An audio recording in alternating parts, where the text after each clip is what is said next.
Hello everyone, welcome to my online YouTube channel easy and clear learning. আজকে আমি যে টপিকটা নিয়ে আলোচনা করব সেটা উচ্চ মাধ্যমিক তথা গ্র্যাজুয়েশনের একটি ইম্পর্টেন্ট টপিক, কোয়ান্টাম থিওরি। প্রথমত আমরা কোনো মেকানিক্যাল অবজেক্ট, যে সমস্ত মেকানিক্যাল অবজেক্টের ডাইমেনশন অ্যাপ্রক্সিমেটলি 10⁻⁻⁶ মিটার, তাদেরকে আমরা ক্লাসিক্যাল থিওরিটিক্যাল ফিজিক্স বা সনাতন বলবিদ্যার বিভিন্ন সূত্রাবলী, যেমন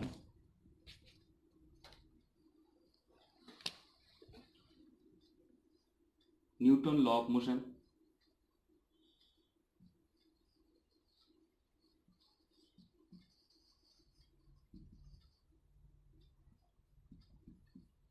inverse squares law of gravitation,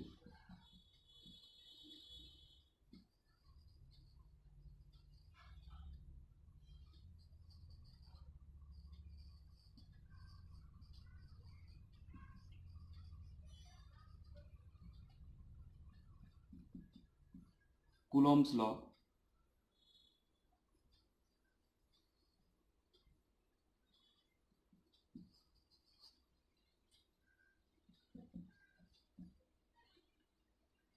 Lorenz force, Lorentz force. That means কোনো একটা আধানকে যদি কোনো একটা ম্যাগনেটিক ফিল্ডের মধ্যে গতিশীল অবস্থায় রাখা হয়, তাহলে সে যে বল, এই সনাতন বলবিদ্যার এই সূত্রগুলি দ্বারা খুব সহজেই আমরা ওই সমস্ত গতির প্রকৃতিগুলিকে খুব সহজে ব্যাখ্যা করা সম্ভব। কিন্তু এমন কিছু ঘটনা আছে, যেমন ব্ল্যাক বডি রেডিয়েশন বা আদর্শ কৃষ্ণবস্তুর বিকিরণ, ফটো ইলেকট্রিক ইফেক্ট বা আলোক তড়িৎ ক্রিয়া, এবং বিভিন্ন মোক্ষণ নল বা ডিসচার্জ টিউব থেকে নির্গত বর্ণালীর সূক্ষ্মাতিসূক্ষ্ম ব্যাখ্যা, এগুলি এই সনাতন বলবিদ্যার সূত্রগুলি দ্বারা ব্যাখ্যা সম্ভব নয়। তাই পরবর্তী সময় in 19th century max Planck সর্বপ্রথম এক নতুন তত্ত্বের প্রবর্তন করেন, তাই কোয়ান্টাম থিওরি নামে পরিচিত।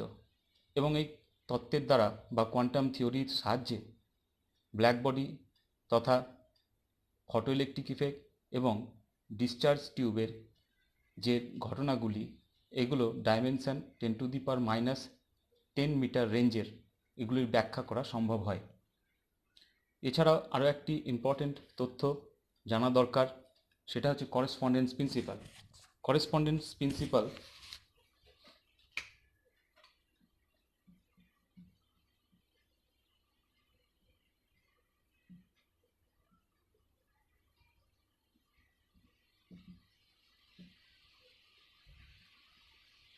করেসপন্ডেন্স প্রিন্সিপাল কি বলছে? বলছে when the masses and the energies of the particle are large, the result of the quantum mechanics reduced to Newton or classical mechanics. Correspondence principal বা বাংলায় যদি বলা হয় যে ঐক্য প্রিন্সিপাল বা সদৃশ্যের নীতি, তাহলে আমরা বলতে পারি, যদি দেখা যায় যে পার্টিকেলের সংখ্যা, মানে নাম্বার অফ পার্টিকেল বা অ্যাটমের সংখ্যা, সূক্ষ্মাতিসূক্ষ্ম কণাগুলির সংখ্যা যদি বেশি হয় এবং তাদের মাসও যদি বেশি হয় এবং এনার্জিও বেশি হয়, তখন সেটা কোয়ান্টাম মেকানিক্স থেকে পরিবর্তিত হয়ে ক্লাসিক্যাল বা সনাতন বলবিদ্যা বা নিউটনীয় মেকানিক্সে পরিবর্তিত হয়। আজকে আমি এই ভিডিওতে এই কোয়ান্টাম থিওরিকে কাজে লাগিয়ে আমরা আলোক তড়িৎ ক্রিয়া বা ফটো ইলেকট্রিক ইফেক্ট এই ঘটনাটি সম্পর্কে আলোচনা করব। এটার আলোচনা শুরু করার প্রথমে আমরা কিছু বেসিক তথ্যগুলো নিয়ে আলোচনা করি। আমরা জানি যে কোনো পার্টিকেল সচরাচর অসংখ্য সূক্ষ্ম সূক্ষ্ম অ্যাটমের সমন্বয়ে গঠিত, বা atom or a group of atom or a fraction of atom নিয়ে তৈরি। প্রত্যেকটা অ্যাটমের মধ্যে কতগুলি কণা, ফান্ডামেন্টাল কণা হিসাবে আমরা জানি যে প্রত্যেকটা অ্যাটমই ইলেকট্রন, প্রোটন এবং নিউট্রন দ্বারা information.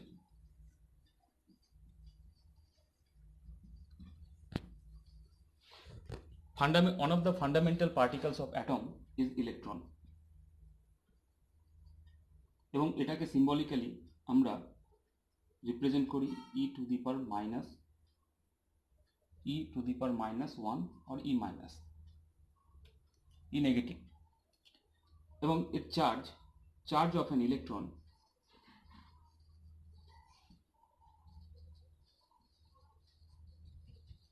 equals to 1.6 into 10 to the power minus 19 coulomb or 4.8 into 10 to the power minus 10 ESU.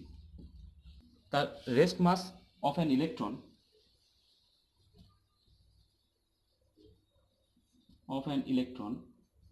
that is m0 equals to 9.11 into 10 to the power minus 31 kg. তাহলে আমরা এটুকু আমরা ক্যালকুলেট করে পেয়েছি যে কোনো একটা ইলেকট্রনের রেস্ট মাস হচ্ছে 9.11 into 10 to the power minus 31 KG. এছাড়া আমরা ইলেকট্রনের রেডিয়াস কোন রেঞ্জের হয়, রেডিয়াস অফ অ্যান ইলেকট্রন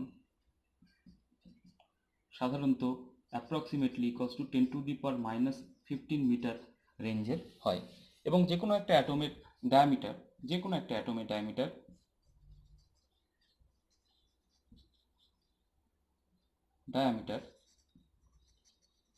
বা dimension approximately equals to 10 to the power 10 metre রেঞ্জের হয়।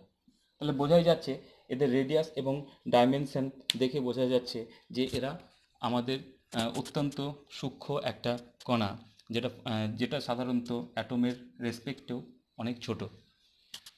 স্বাভাবিকভাবেই এদের নেচার আমরা ক্লাসিক্যাল মেকানিক্স তথা নিউটনিয়ান বলবিদ্যার দ্বারা সঠিকভাবে ব্যাখ্যা করা সম্ভব নয়।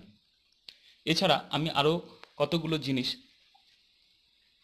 নিয়ে আলোচনা করি, যেমন আমরা জানি যে এসআই সিস্টেম বা সিজিএস সিস্টেমে আমরা যে কোনো মেকানিক্যাল পার্টিকেলের শক্তি গণনা করে দেখেছি, সেটা স্থিতিশক্তি হতে পারে, গতিশক্তি হতে পারে, বা মেকানিক্যাল, টোটালটাই অ্যাকচুয়ালি মেকানিক্যাল এনার্জি আমরা নিউটনীয় বলবিদ্যায় দেখেছি।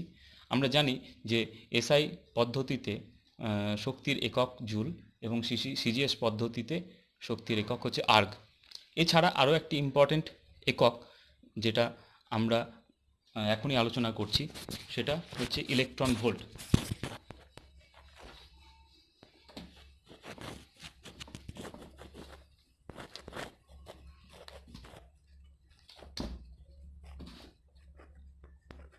Unit of energy. আমরা জানি in SI unit of energy is joule or J, and in CGS we know the unit is arc, and we also know the relation between joule and arc, that is 1 joule equals to 10 to the power 7 arc. This is the relation. এছাড়া আমি এখনই যে একটা energy ইউনিটের কথা বললাম সেটা হচ্ছে ইলেকট্রন ভোল্ট অর ইভি। এটা একটা গুরুত্বপূর্ণ শক্তির একক, যেটা আমাদের সাবঅ্যাটমিক পার্টিকেলগুলোর শক্তিগুলোকে ব্যাখ্যা করার ক্ষেত্রে অনেক সময় আমরা ব্যবহার করে থাকি। সেটা স্থিতিশক্তি হতে পারে, গতিশক্তি হতে পারে, মানে এক কথায় মেকানিক্যাল এনার্জি একক হিসাবে আমরা সাবঅ্যাটমিক পার্টিকেলের বিভিন্ন কেসে অনেক সময় ইলেকট্রন ভোল্ট একককে ব্যবহার করে থাকি। তাহলে অ্যাকচুয়ালি ইলেকট্রন ভোল্ট বলতে আমরা কি বুঝি? সাধারণত কোনো একটা ইলেকট্রনকে আমরা যদি 1 ভোল্ট বিভবের মধ্যে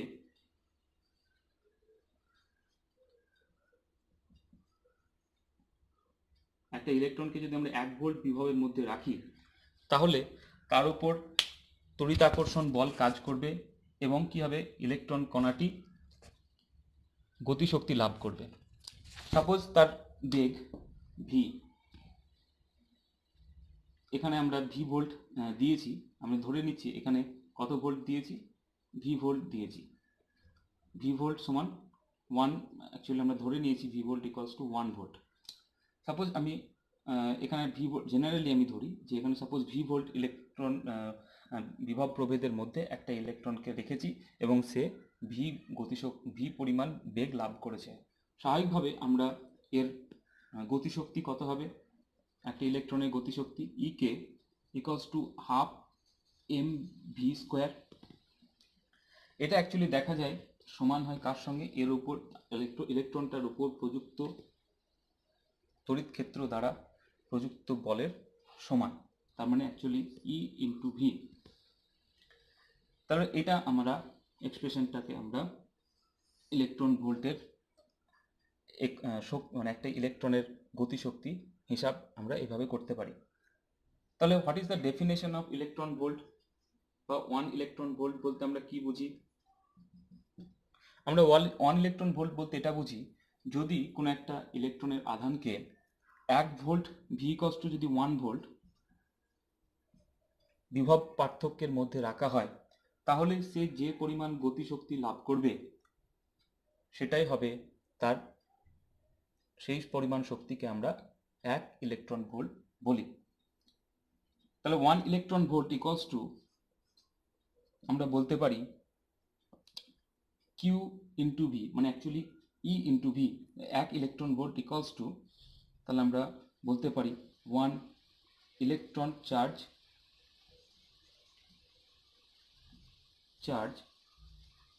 মাল্টিপ্লাই 1 ভোল্ট। দ্যাট মিন্স আমরা 1 electronic charge equals to already জানি যে একটা electronic charge 1.6 into 10 to the power minus 19 coulomb. তাহলে 1.6 into 10 to the power minus 19 coulomb into volt. তাহলে কুলম ইন্টু ভোল্ট, তাহলে আমরা 1 electron volt equals to 1.6 into 10 to the power minus 19 coulomb into volt. That means this equals to 1.6 into 10 to the power minus 19 joule. তাহলে এটাই হচ্ছে 1 EV, মানে আমরা calculation করে দেখলাম 1.6 into 10 to the power minus 19 joule. এখান থেকে আরও একটা সম্পর্ক উঠে আসে, সেটা হচ্ছে তাহলে joule equals to coulomb into volt, এই সম্পর্কটাও আমরা বের করতে পারলাম।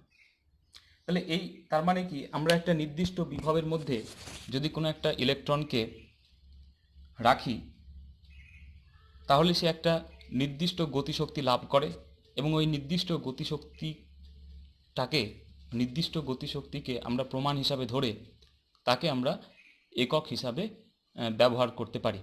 তাহলে এখানে আমরা ইলেকট্রন ভোল্টকে শক্তির একটি একক হিসাবে ব্যবহার করছি। এছাড়া ফটোইলেকট্রিক ইফেক্টের ক্ষেত্রে আমরা আরও একটি ইম্পর্টেন্ট তথ্য এর কথা আমাদেরকে মাথায় রাখতে হবে। এখানে ফটো ইলেকট্রিক ইফেক্ট এই কথার মধ্য দিয়ে আমরা দুটো কথার ইঙ্গিত পাই।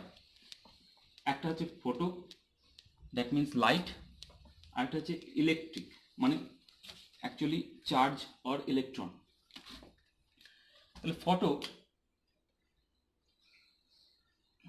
Means light. এখানে আমরা ফটোকে বা লাইটকে আমরা সচরাচর যেভাবে আমরা এতদিন পর্যন্ত পড়ে এসেছি যে লাইট এক রকমের তরঙ্গ, সেই তরঙ্গ তত্ত্ব দিয়ে আমরা কিন্তু এই ফটো ইলেকট্রিক ইফেক্টটাকে ব্যাখ্যা করতে পারবো না। এখানে আমাদেরকে আলোকে কী হিসাবে ধরতে হবে, আলোকে আমাদেরকে ধরতে হবে যে আলো হচ্ছে কতগুলি শক্তির প্যাকেটের বিচ্ছুরণ। সেই শক্তির প্যাকেটগুলোর প্রত্যেকটা প্যাকেটের একটি নির্দিষ্ট পরিমাণ শক্তি সঞ্চিত থাকে এবং সেই প্রত্যেকটা প্যাকেটকে বলা হয় ফোটন। লাইটকে আমরা এখন কী হিসাবে ভাববো? ফোটন, দ্যাট ফোটন কণা। তাহলে লাইটকে আমরা কোয়ান্টাম মেকানিক্যালি একটা কণা হিসাবে ভাবছি, তার নাম কি? ফোটন। আমরা এটা ক্যালকুলেট করে পেয়েছি যে প্রত্যেকটি ফোটন কণার মধ্যে যে পরিমাণ শক্তি সঞ্চিত থাকে সেটা সমান, আমরা জানি যে energy of photon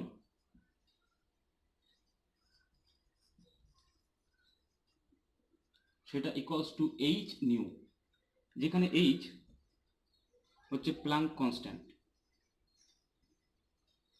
R new হচ্ছে ফ্রিকোয়েন্সি।